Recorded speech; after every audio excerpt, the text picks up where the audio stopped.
আমগো কেন সন্ধ্যার সময় ইফতারে শেষ হয়ে গেছে কাজকর্ম কেনা সারি কতক্ষণ ঘুম গেছি ঘুমের তো নুডি আর মুড়ি মাখাইও আর কি। তো এটা আমরা সবসময় করি, লগে লগে কিন্তু খাই না, একটু পরে খাই। তো এনে আলুর চপ, বেগুনি, পেঁয়াজু, তারপরে ঘুমনি, বুট, দইনা হাতা, কাঁচামরিচ, পুদিনা পাতা, দইনা হাতা, পেঁয়াজ, টমেটো দিয়ে এরারে এক টুকরা যে মুরগি ভাজা আছিল রয়ে গেছে এটা, তো এটার ওই মুড়ি মাখার লগে দিই খাইম। তো মাংস দিয়ে মুড়ি মাখলে কিন্তু অনেক মজা লাগে কিন্তু।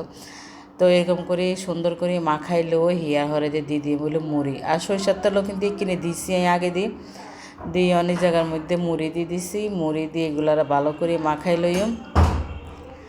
তারপরে আরও একটু সরিষার তেল দিছি, মানে মনে হইতেছে যে অয়ন অয়ন এরকম লাগে। তো খাই আমরা, মা আমি দুইজনে খাইছি আর এত ভালো লাগছে। এটা নামাজের পরে আর কি। আর নামাজের সময় প্রথম থেকে এত একটা কিন্তু খাওয়া যায় না। তো আমরা যেদিন বানাইছি ইফতার এখানে আমরা হুদাই খাইছি।